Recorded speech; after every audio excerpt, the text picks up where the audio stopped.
Okay, I think most people have arrived, so very warm welcome to you today. My name is Helen Oldfield, and I'm Membership and Marketing Director at MRS, and I'm going to be your host for today's special webinar, which sees the launch of the 2021 survey results on mental wellbeing in the research sector. This is actually the third year that the research has been conducted, so it'll be interesting to see how it compares. We have got with us today Sophie Holland from Opinion Insight Agency, who managed and conducted the research, and she's going to present the findings later. And we've also got James Pickles, who's a coach and mental health expert with us today, and Jennifer Perry, who's MD of Respondi, as part of our panel later.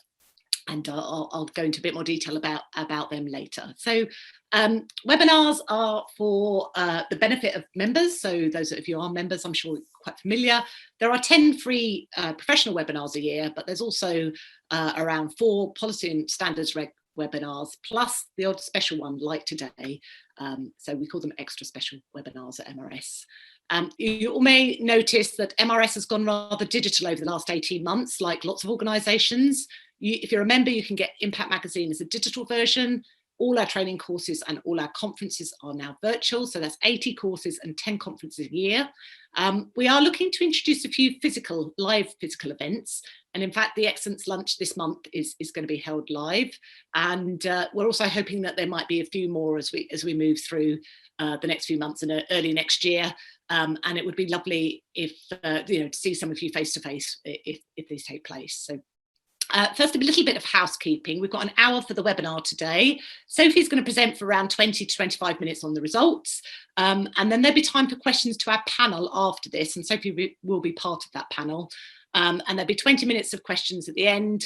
So please type your questions in the Q&A, not the chat, because I think that's disabled. But and I'll ask them to our presenters at this point. In the interest of GDPR, if you don't want me to say your name, because we are recording this webinar, just write a none with your question. And in any case, I'll only say first names when I am asking the question.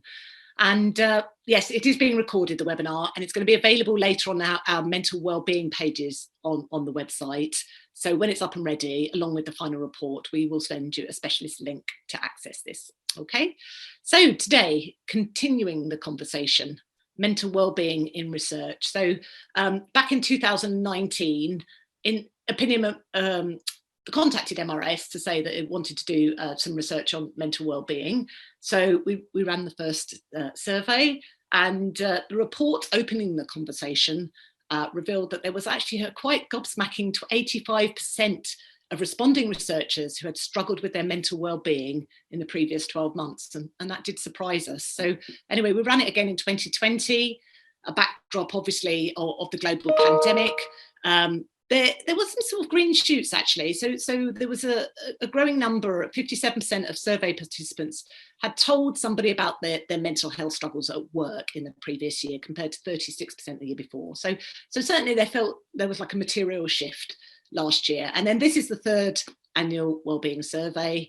There has been an increase. I'll only tell you one stat because I don't want to give everything away, but there's been an increase of 87% of researchers who have experienced mental health problems or struggles in the last year. So that's up from 83% in 2020. So still a really high level. However, there's some good news in the sector, but I'll say no more.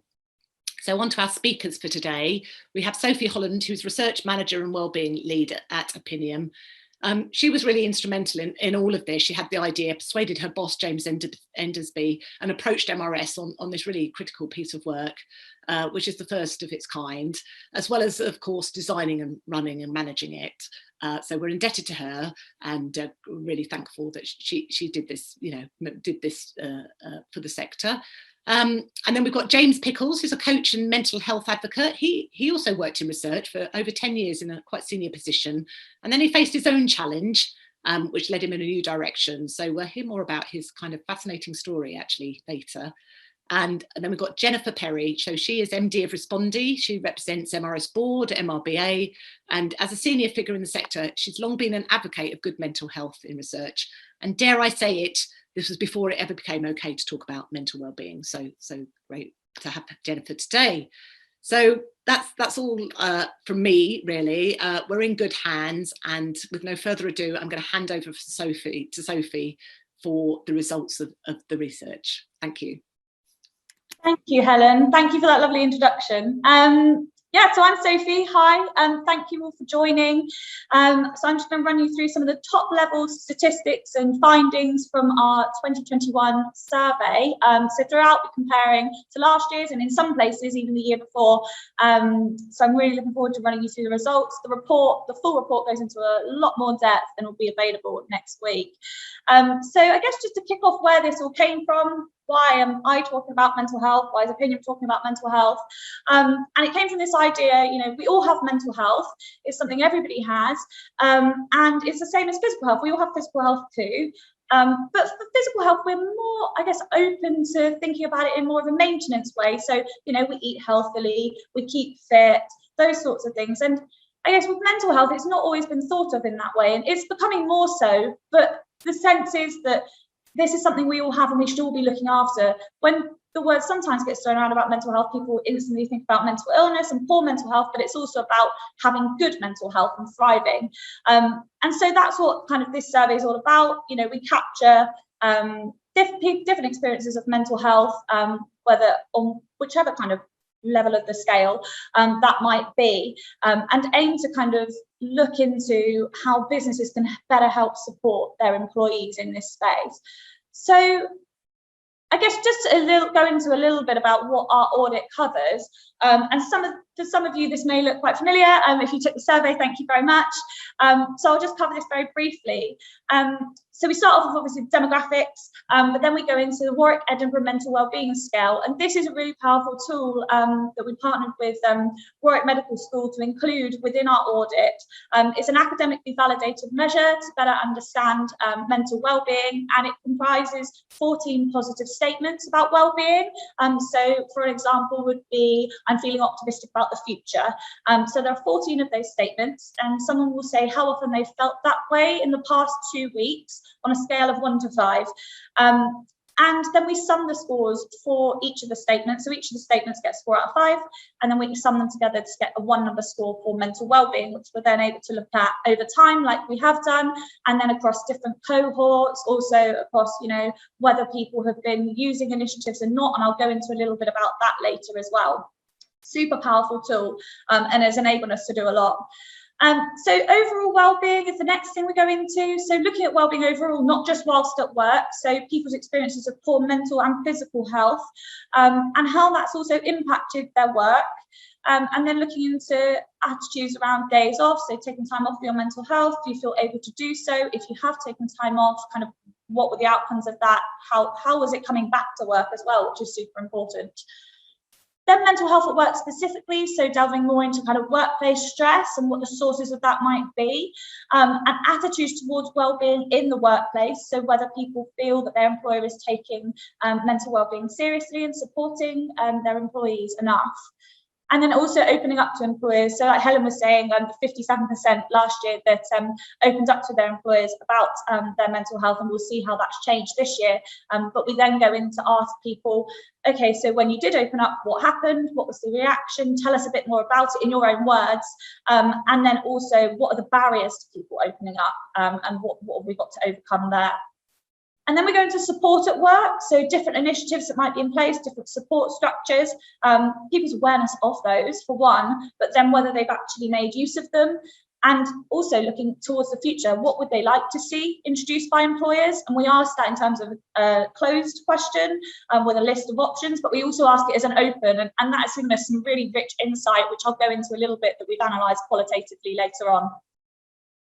And then finally, we've added in a COVID-19 module, which we added in back in 2020. So we're now able to track this one over time, looking into how people have been supported with working from home specifically, as it's been such a challenge and such kind of a really different thing for a lot of us, and kind of people's experiences of that, what challenges do they face, what benefits are there, and kind of looking at it from two sides.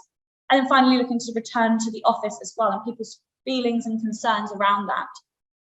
So we also run this against UK workers overall and compare it at an industry level, but actually what we've done throughout the report and really throughout this presentation is compare over time. So we do have the data for UK workers overall, but for a lot of this presentation you'll see me comparing over time and how things have changed in our industry. So going into key findings and recommendations from the research, just before I do that, I just want to give a big thank you to everybody who took the survey. We had around 772 responses from researchers, and you see the breakdown there. We had a whole range of people from in-house agencies, supplier side and freelance. So thank you so much for taking the time to do the survey, because we wouldn't be able to do these events and really pull out these insights and talk about change in our sector without it. And that took place earlier this year, around June and July. So from the research, and as you'll have seen from my audit overview, there is a lot of data that we get from this, and we have it all over time, and there's a lot of stuff to get through. And we kind of tried to distill it down, I guess, into some kind of digestible recommendations for senior leaders in the space. So there are 4 key recommendations that we make in our report. And to be honest, they are very similar to last year in the sense of workload is it's existing issue and it's persistent. And we'll talk a little bit about that later. So the first one being managing workload to improve employee well-being. It's an underlying factor that's impacting everyone, and I'm sure we're all kind of been victims of it and kind of experienced it firsthand, how workload can impact your mental health negatively.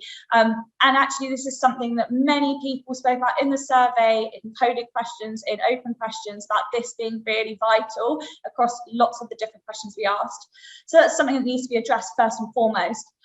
The second recommendation is around encouraging open dialogue. So we do see improvements in people talking and feeling open about their mental well-being. But then when they do open up, we need to ensure we have support processes in place for people so that they're not just talking about their mental health, which can, yes, in itself be helpful, but we need to be giving people practical support and helping them with that. The third one around continuing to introduce initiatives. So there has been a rise in mental health first aiders being offered, which is fantastic, and the same with employee assistance programs. But ultimately, people are talking about the underlying issue of workload and burnout causing their problems in the first place. So we need to address the root cause as well as applying plasters. And then finally, ensuring flexibility in kind of a post-COVID world even.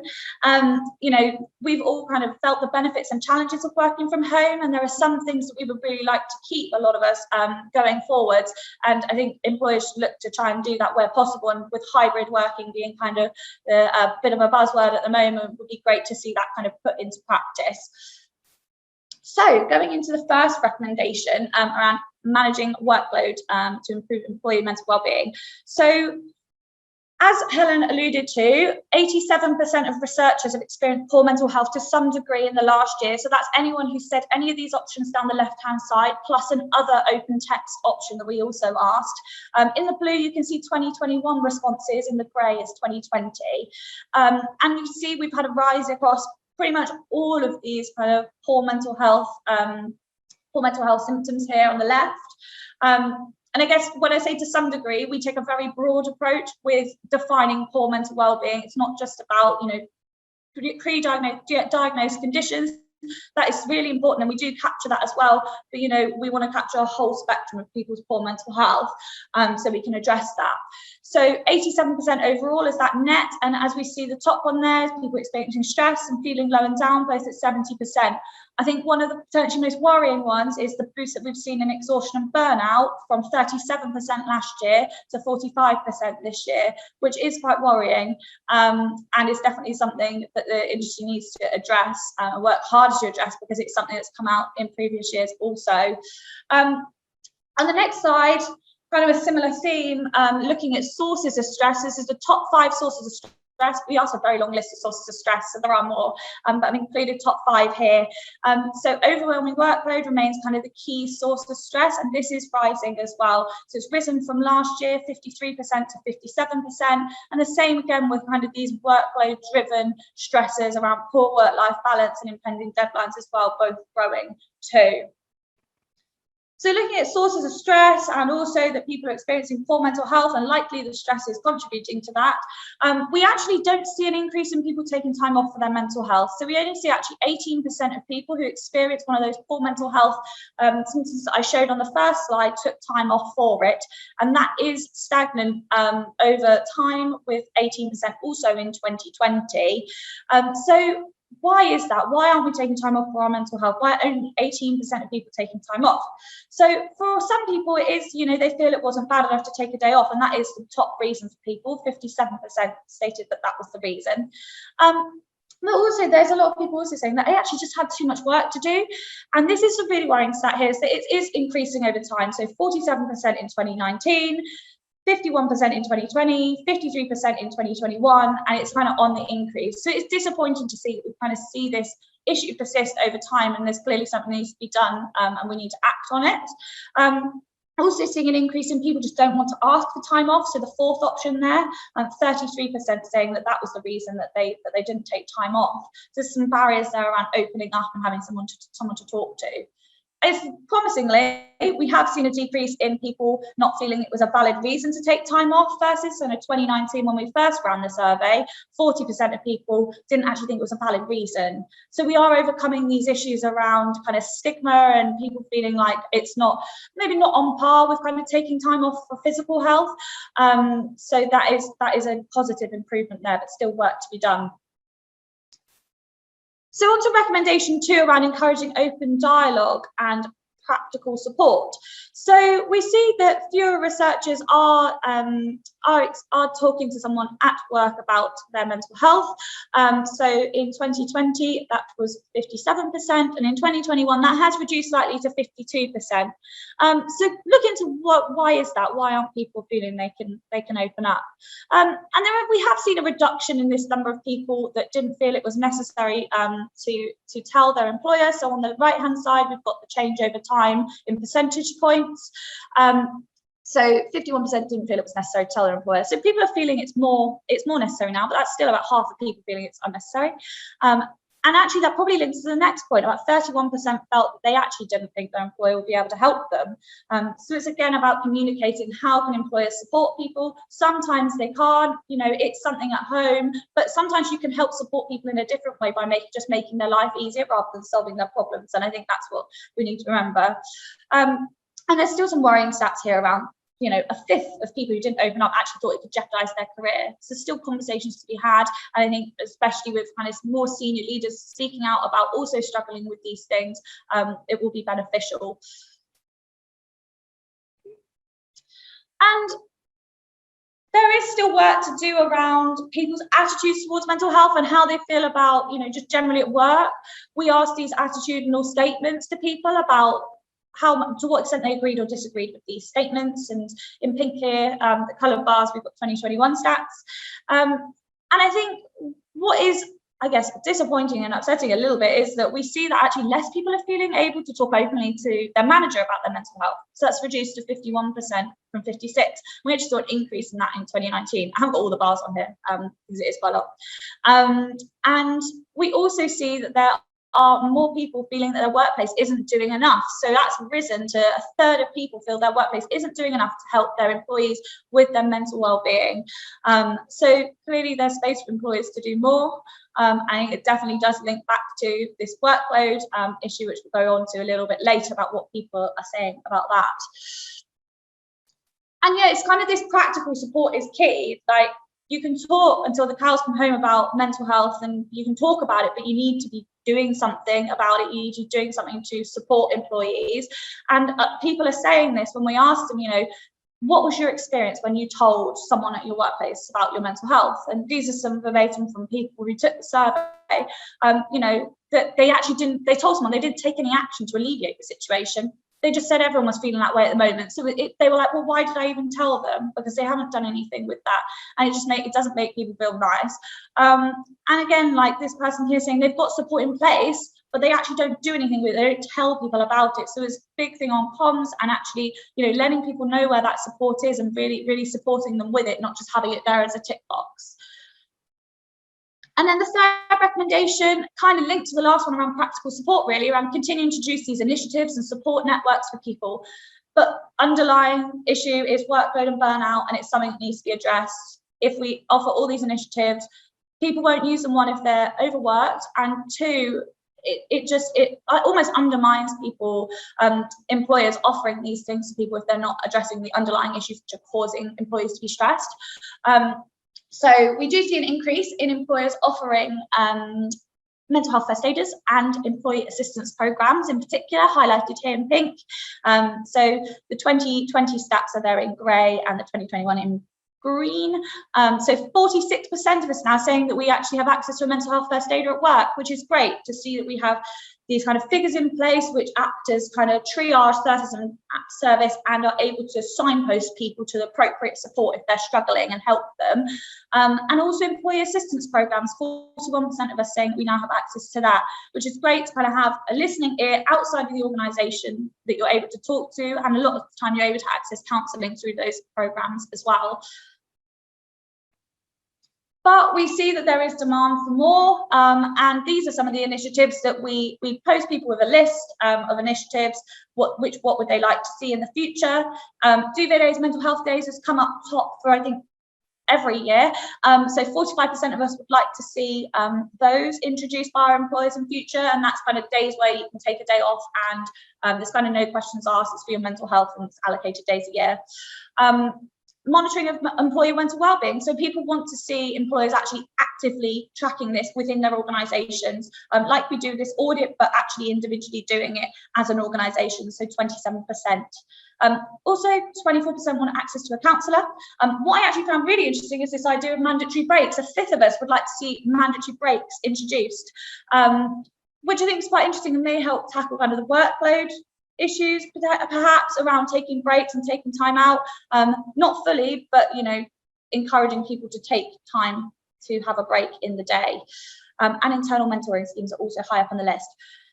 So I guess getting to this point around workload is the underlying thing, and burnout, and this is something that needs to be addressed first and foremost. And these were kind of the 4 key themes that came out of a question that we asked. What do you think your employer should do to help support mental well-being at your workplace?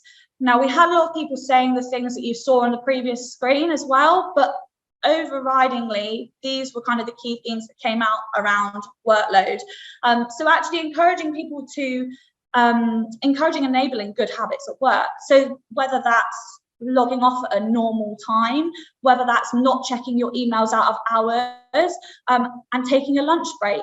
And this person here saying, it would be good to see executive level managers setting this good example of taking their lunch break, of taking time out, and kind of setting the tone for we as an organisation feel it's important to do this for your mental well-being. Second one here around acknowledging the impact of workload, but not only that, you need to actually take action to address it with employees. Because you can say, I know we've got a bad workload, we've got a heavy workload, it's really hard for people, but there needs to be kind of something in place then.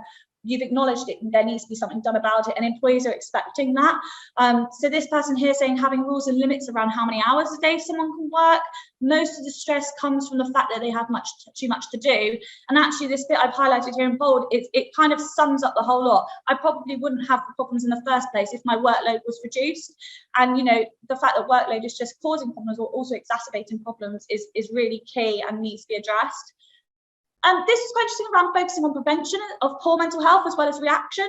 So there are quite a lot of reactive things around if you're struggling, you can go here, but actually trying to prevent these things from happening in the first place is also really important. And workplaces taking a stance on, okay, how can we encourage our employees to, just maintain better mental well-being? How can we create an environment where it's conducive to good mental health as well as preventing poor mental health? And then finally, around having open conversations about mental health. So here, this person's talking about, helping people to talk about these things. Actually, this is great. Like, some people are having more open conversations. And we've seen people are feeling more comfortable talking to their colleagues. But sometimes people aren't sure about how to have that conversation with somebody. And it might be beneficial then to allow them to do some training around spot the signs training. There are quite a lot of organisations, and Mind being one of them, that have a lot of these kind of manager trainings, spot the signs, and actually introducing those would be really helpful for people to understand how can they talk about this topic, how could they help someone, because often when you're struggling, and I know from first-hand experience myself, it's really hard to, one, know you're struggling, or two, even to start that conversation with someone. So if someone's able to talk to you about it and kind of basically ease you out of your shell a little bit and open up, it really helps. So that could definitely be something to look into. And then the final recommendation is all about ensuring flexibility in a post-COVID world, working practices. So, as I'm sure we're all aware, challenges of working from home, big benefits of working from home, and these were the top 3 that came out of the survey. So the challenges being, people struggling to get outside during the day, so 65% struggling with that, finding hard to draw boundaries between work and rest, and also working longer hours. And we have seen those increase since 2020 as well, so up around 10 percentage points for each of those. And there are also some benefits though, some really great benefits. Not having to commute has improved mental health. Definitely agree with that. People feeling generally more relaxed, they're working from home, they've got better work-life balance. And at the same time, we see that the challenges are increasing, but the benefits have actually stayed the same, which is interesting. And actually reflecting that, we're all recognising that actually we do enjoy these benefits, though there are challenges, and we would like to work from home after the pandemic is over. So we asked the question, this year and last year, around how often people would like to work from home. And I've actually shown the breakdown here because this is really interesting. So overall, the stats would look the same when we look at overall level. When we start to break it down and see how often do people want to work from home, actually, people are more wanting to work from home more post-COVID. So 61% would like to work from home a few days a week. And that was only 48% in 2020. And people are moving from the yes, but not often, yes, once a week, into this, yes, I actually would like a few days working from home. So it's definitely something for employers to consider building that into returning to the office. And talking about return to the office, looking at concerns around that. So we've asked this again over both years. And we see that actually concerns have shifted. It's not so much about hygiene and the actual virus itself anymore. It's more about well-being, work-life balance, losing free time. So we can see, the big drops on the right-hand side around logistics of social distancing of desks and general office hygiene. Both have dropped to 27 and 25% versus 50 and 42% last year. And we've actually seen a slight rise in concern about people being concerned about spending less time with their families, so 38% there, and also losing the free time that they've actually gained working from home, rising to 52%. So there's been a shift somewhat in what people's concerns are now when it comes to returning to the office. And that actually brings me to the end of the summary of the results. And I guess it would be really interesting to discuss with the panel some practical ideas for how, as a sector, and we can kind of address these workload issues, which come up year after year. And I've sat on many a panel on this topic, and it does come up every year. So it'd be interesting to hear the panel's thoughts on that. I'll hand back to Helen to introduce us all. Yes, thank you, Sophie. That was fascinating, and it's sort of kind of classic, isn't it, that the work of being a researcher is actually very intensive. So it does take time, but of course, and a project always takes longer than you think it's going to take. But this is really reflected in why the stats are so high. So for our sector. Anyway, but there are lots of questions actually, but what I'll do is we'll get, when James with us, he'll be joining. He is here. So still here, don't worry. Good, excellent, with your light background. So I think just for the sake of the ongoing questions, if we just say a couple of words each, and start with you, Sophie, because obviously you've done the research, but you've got a sort of deeper interest in mental well-being.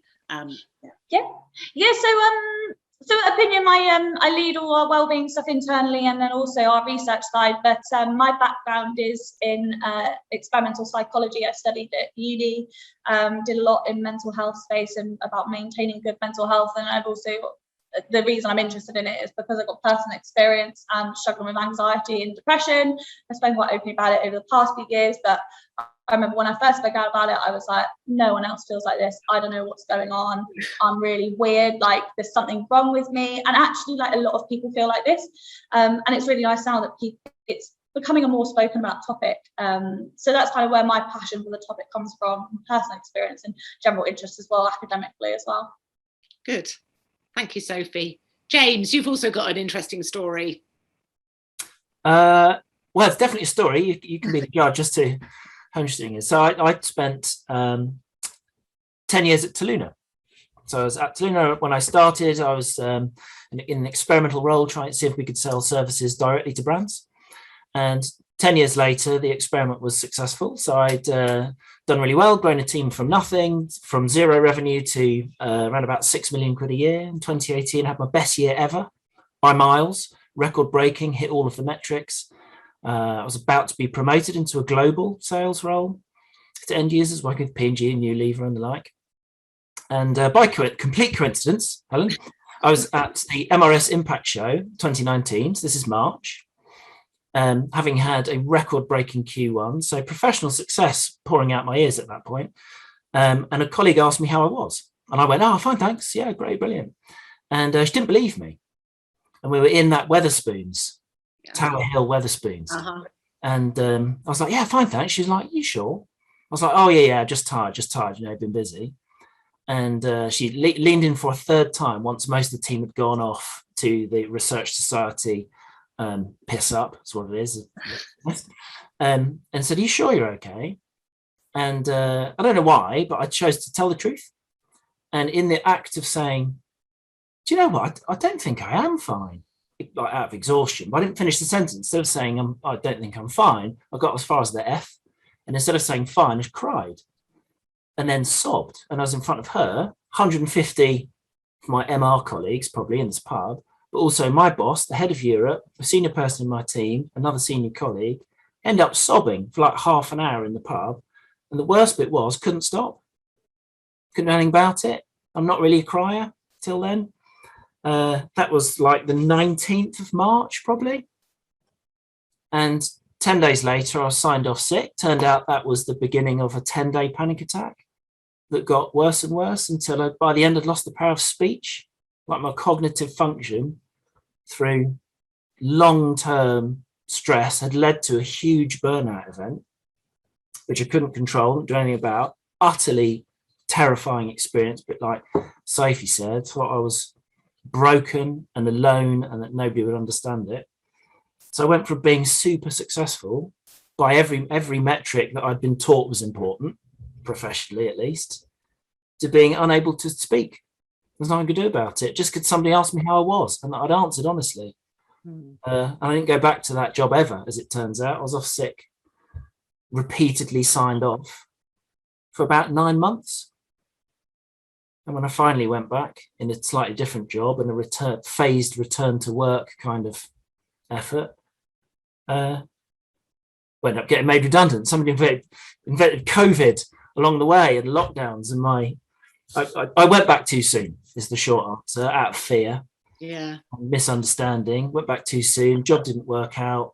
I wasn't better by any means, but really just struggling with it all. And Toluna's not the villain, by the way. They did their best by me. We could discuss whether their best could be improved, but they did their best. I bear them no ill will whatsoever, but they were ill-equipped. And so was I to understand it. But I'm one of the lucky ones because I've come out the other side, but haven't really enjoyed the process. No. I have enjoyed the lessons that I've learned. So I've reinvented. So you retrained as a coach and well-being, your insight into well-being. Yeah, that's right. And I was lucky enough to bump into James Endersby through LinkedIn randomly, and we got chatting and ended up publishing an interview on significant insights. And that was really well received. A lot of people got in touch saying, said many things, but part of it was like, it's all right for you to talk about it as like a senior, successful male, alas, gender plays a part. And maybe it's okay for me to talk about it as well. So it turned into a talk, and I now deliver talks on this topic to help break the stigma. Actually, it's to create a safe space during and after that talk in which we genuinely can talk about it for a while, completely objectively and in the open. Helps alleviate the stigma, at least for a short time. And from that, it kind of helps people to explore their own truth about how they really are. And that helps them find and access the support that they need, hopefully before it's too late, before they really need it. Yeah. So that's what I'm doing now. And it's, I didn't plan it. Life planned it for you. Yeah. I'm really one of the lucky ones. I did find some support, and I've met a lot of people that haven't and can't, and left it too late, just by the absence of that open dialogue. Well, anyway, I've got to talk too long. Sorry, somebody else have a turn. Thank you for having me. Thank you. That's fascinating, James, and I'm sure there'll be some interesting questions around your story later. But Jenny, you've also been quite vocal about mental well-being in the sector, and someone who's been quite senior and is quite senior in the sector. Yeah, so I think for me, I've suffered from depression and anxiety since I was about 8 years old, actually. So it's been very much of a lifelong thing for me. So I've always found it as relatively normal for me, almost sometimes, well, when it's not incredibly debilitating, it's almost like a cold that I have to just get about my day with and know that it's always going to be in the background.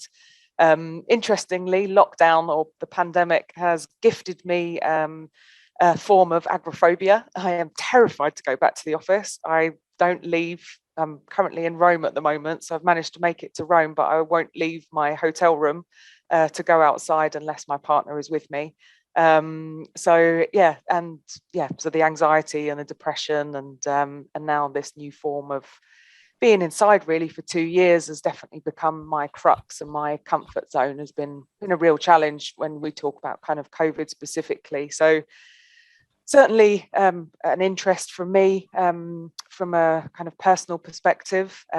Interestingly, with all of these NHS apps, now I can actually see all of my previous medical history since I was a child on an app on my phone. And I knew I'd attempted suicide at some point. And it turns out from looking at those records, I was actually 14. So it's something like horrific to look at. And I think a lot of people are quite surprised by that, by me, purely because whenever I'm at an event, I am the funny, bubbly one. I'm always smiling. Same as you, James. If someone asks me how I was, I'm like, yeah, everything's great. It's brilliant. And I'm a horror for still doing that today, to be honest. So I try and be as open as I can about it, while it's still a defense mechanism that I've not worked out how to get through. And then from a business perspective, I'm the managing director of an online research agency called Respondi. So I have a small team in the UK. We're about 11 people. So Sophie, like you were saying, just about like those signs to spot, like, if my team are, working too hard and the rest of it, as with my kind of business hat perspective on, is a challenge in itself. And actually, I feel extremely fraudulent being here today because we are so busy. I feel like I'm pushing my team harder than ever. And because they love and respect each other, everyone's saying yes. So I am, working my kind of butt off really to try and make sure that it's that workload that gets decreased by trying to employ new staff, so that that's not a problem. And the fact I'm struggling at the moment as well probably makes it a bit ironic, really, that that I'm here. So, and then as a kind of tertiary part to that as well, due to all of this, I am on the charity of a board called the MRBA, which some of you might have heard of, some of you might not have, but as well as kind of helping people in financial crisis that have ever worked in the UK market research industry.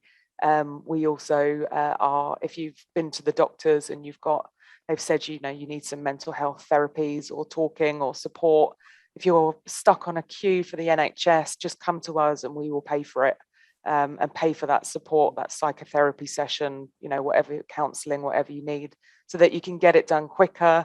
You're more likely to see the same person rather than, unfortunately, as amazing as the NHS are, they're under pressure themselves to have the same person see you for counselling and stuff every time. So if you know anyone or you need anything, please get in touch with the MRBA or me directly. I'm happy to help.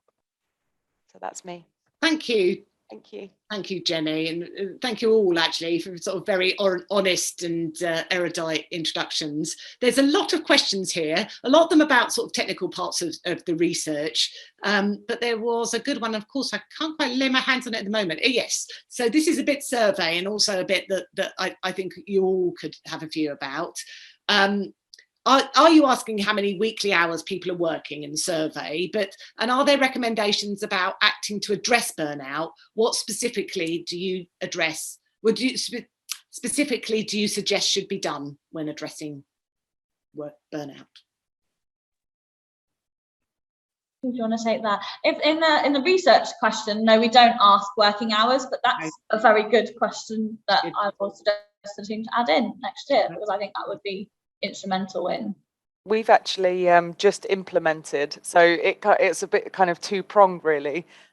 We've just implemented like a time stamp of clocking in and clocking out, as in like our online HR platform, which I thought would go down like a lead balloon, if I'm really honest, because people would be like, why the hell do I need to, check in and check out every day? Don't you trust me? Blah, blah, blah. But actually for me and for my business and my team, particularly over the pandemic, when everyone, I think even the stats showed, Sophie, that people are working longer hours because they can't justify the boundaries between working from home and then shutting the laptop lid and going off and doing something else. So we've implemented that, and actually, as I said, it's interesting for me in management to get an alert when someone's working over the hours that they should be, and then I can tally that up and go and have a conversation with them and be like, right, this isn't healthy, what do we need to do, blah blah blah. Yeah, that's from my perspective. I think that's so interesting. That's so important as well. I think with like COVID, you can't see people. No. Like you can't tell, like unless someone says to you, because if you were in the office, you see so and so's there until 8 o'clock, and someone probably go over and ask them, do you need me to say, are you okay? Like, do you need help? You can't really do that. Yeah, you can't. So yeah, the only way of knowing, I mean, we have like internal like chat systems and stuff that we all use. So we usually be like, okay, I'm going for lunch now, or morning everyone, we get the morning everyone's every day. But like, yeah, those working hours, and then it really, I mean, the start time doesn't bother me. Like sometimes I might come on at 7, but I might leave at 5, for instance. But yeah, I think especially from a project management perspective, I think the sales teams maybe find it easier to shut on and off, but from a project management perspective, where you work in solitary anyway, most of the time, like to be able for someone to know how hard you're working and those hours, I think is actually really important. Yeah, and it is so intense, the work of being a researcher, especially when you're delivering on the project, that it's very easy to get sucked into the vortex, isn't it, of more and more hours. So good. James, what do you think would have helped you, not burn out? Looking back on it now? I get asked that quite a lot, actually. It was like, if I could go back in time, what advice would I have given myself back then? And the trouble was, I still am quite crap at taking my own advice. And it was much worse then, because I didn't think that there was a problem. If I thought there was a problem, I might have done something about it. So the issue was, the worse I got and the closer I actually spent a long time dealing with an anxiety condition, actually, as it turns out, didn't know that. And the worse I got, the less equipped I was to make rational decisions. So the premise of providing wellbeing support and access to it and programs, I think, is laudable and important and necessary, but it's rather predicated on the idea, certainly for lots of organizations that I've spoken to, that the people that need it are capable of accessing it. Yeah. So signposting is really important. Regular, frequent, often signposting, because if you don't need something, you file it somewhere, and you don't remember where it is necessarily until you need it. And when you really need it, you're really ill-equipped to access it. So what's missing, I thought, and I think, isn't necessarily provision, although if there's no provision, clearly that's missing. But it's an example to follow. So if somebody had said, oh, hey, I think you're burning out, you should do something about it, I'd have been like, no, I'm not. I'm busily in denial. Thank you very much. Mm-hmm. If somebody had said, listen, I've experience with this, it's really difficult to diagnose and know what to do about, particularly when you're under the cosh with deadlines and workload. But why don't you walk with me, and I'm going to talk you through some support materials that help me manage my workload. So wouldn't it be nice if we could access support before we needed it? Mm. Like you MOT your car every year, not because it's broken, but to stop it from breaking. And yet I think it's often talked about well-being, and particularly really talking about employee assistance programs. It's like, if you have a breakdown or you're busy breaking down, go use this. Well, I'd much rather not break down at all. I'd much rather not burn out at all. So how can I access better, wonderful support that is there without having to desperately need it? That would be easier. And I needed a role model to follow. I didn't need signposting because I was ignoring that. I needed a senior role model, an example to follow. And alas for me, most of the role models I've always had don't do that. They're busily talking about how great they are at compartmentalization, being efficient, or pulling up trees, or smashing it, or like insert dramatic metaphor here for succeeding. And there's never a role model for actually just slowing down a bit and taking a look, doing a diagnostic, and go and get some help anyway. Not because you need it, but because help's helpful. Clues in the word. Easy for me to say now. And I wonder whether there has been a shift, actually, albeit that, well-being has decreased in many ways this year, but the pandemic has given a verbal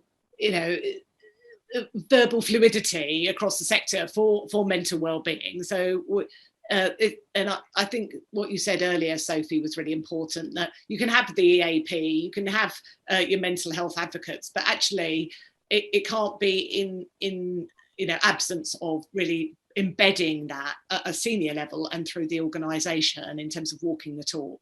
And and I think it is difficult, isn't it, to say, oh, I'm struggling, because you feel like a failure. And I think with workload, so anyway, there's a couple of other really good questions. There's the debate about, this is from Anon, but the debate about benefits and challenges of working from home does not appear to take into account the profound loneliness of those of us that live alone in lockdown, and how unbearable enforced working from home was for many of us.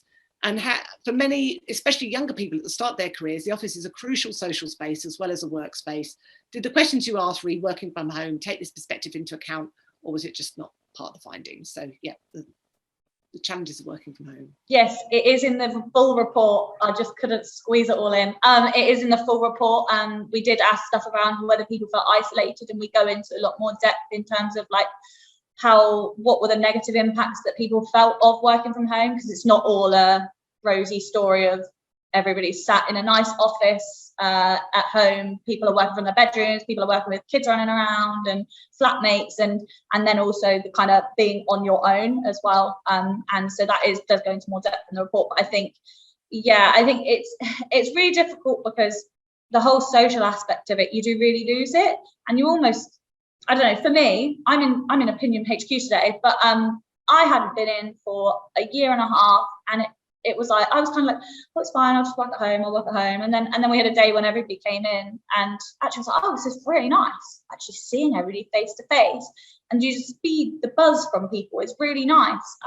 So I think it is really important to balance it, rather than just go, let's all go fully remote all the time, because it's not for everybody. But I think you need to acknowledge, some people that is really good for them. For some people, they want to be in the office all the time, and it's all about that flexibility, personalisation if possible. Yeah, and I do wonder whether the wellbeing survey yesterday showed a slight improvement, and there was something about the benefits of working from home was apparent to all, wasn't it? And there was also that Dunkirk spirit, like, oh yes, we're going to get through this, but a year later, actually it's really hard and isolated. It's wearing completely down now. I think everyone's just had enough of it. Yeah, that's crazy. Although I must say, in terms of like from this agoraphobia that I appear to have developed, working from home's brilliant, because it means I don't have to go anywhere or do anything. But it has also been the cause of it as well, because I've got so used to it. So, but yeah, we've made our decision in terms of a business to basically let my team choose. Do they want to come in? We'll do a minimum of 1 or 2 days a week in the office, and I'll make sure that I'm in the office every day in case they want to switch days around, so that I can always see everyone. And I've realized, I think I need that too. I'm so awful at taking phone calls now, and I don't want to be on Zoom when, to some of my clients, I'm like, used to just phone me and be like, hey, and it was like a 2-minute chat. And now it's like a scheduled, like half an hour Zoom call. I'm like, do we really, I just want it to go back to how it was, but we can't. I know it's way too late for that. And there's a really nice comment here from Emma. Can I just say, for someone who's suffered from mental health, with my mental health rather, for the last 15 years, I think you're all amazing. It's actually incredibly comforting knowing I'm not alone feeling this way. The stigma that you've not got anything to be depressed about is draining and incredibly frustrating for a person who's being told that. Thank you. So that's just a nice comment. He said, but surveys about feeling alone as a negative idea. I like being alone. So I think that shows that some people, it is different strokes for different folks. Then there's the technical question here. Sorry, I'm pressing ahead so we can get some more questions in. Were there any key drivers identified for the wellbeing scores from the WEM? Yes, however you pronounce that. And also, are there any notable variances by demographic or geography? So I guess OneWeb's first. In the report we do, I didn't do it in the presentation. Sorry, I do a couple of these a year, so I'm like, they all kind of mesh together in my brain. So yeah, the OneWebs, we do go into it in the report in terms of the initiatives that show that people who access certain initiatives have higher wellbeing scores. So there's a correlation there between people using, flexible working hours being one of the big ones, where there's a big difference between people using flexible working hours and people not in terms of their wellbeing scores. So there's definite correlations there, which are really interesting. That's one of the main things we looked into. You could cut it by a whole load of different things. Truth is, I do this on the side. Oh, my lights have gone out. Sorry. Truth is, I do it on the side of my other research job, so I can only go into it so deep. But there is a lot of data for us to dig through. Did we look into demographic splits? There are always some interesting demographic splits in terms of younger researchers and older, and seniority and less senior. I think we do go into that in the report. And I know before we've done some stuff around under 30s for MRS and more, which I probably will go into, we'll do again. So there are definite differences there. Okay, another one on differences. What, if any, are the differences between agency and client-side researchers? Again, it's probably in the deeper stats, isn't it? I haven't looked this year, I'll be really honest. We do have the data, and the first year we did it, we did look into the two differences, and there are obviously very different demands, client-side versus agency side. So that will be there, and we can have a look in the data. Yeah. I seem to recall just to do some separate articles and stuff. Yes, that would be good actually. I seem to recall last year that agency staff were more stressed than in-house. I think it's different stresses, isn't it? And there was more client side. People were talking more around this kind of almost imposter syndrome and not really knowing what is my role and being unsure around that. Whereas agency side was more like deadlines, hit the client demands, that sort of stuff. So I think it's sort of one's more stressful than the other. There's different demands within. Yeah, each. I'd imagine the differences would be marginal, to be honest. I think as all of us, no matter what we do or even what industry we're in, have, as long as you've got a deadline, someone to report to, or a job to deliver, then your level of stress is going to be like the same. But yeah, it's a tricky one to know the differences between those two. I sort of anecdotally could throw out there, I've delivered a talk to 10 organisations this year, and they've ranged from quite small to quite big. So the biggest was like 1,400 headcount across several markets, and the smallest was about a dozen. And they also range from having loads and loads and loads of provision to none. Oh, interesting. And were they all agencies, James? No, that's my point. So that they're okay. not just MR either. So I've broken outside of MR for the first time in 18 years. But, and what was really telling about it is that in terms of the number of messages and emails that I got afterwards of people just wanting to say, oh, thank you very much or whatever, but also just to kind of have a chat and explore their own circumstances. it didn't make any difference. There was almost really, really similar number of people, regardless of size, maturity, well-being provision, sophistication, or industry. I would get 10, 12, a dozen, 14 people, and some of those were under massive, massive duress. Well, isn't that interesting? Mm. And I would also add, this is statistically appalling, so I forgive me for it.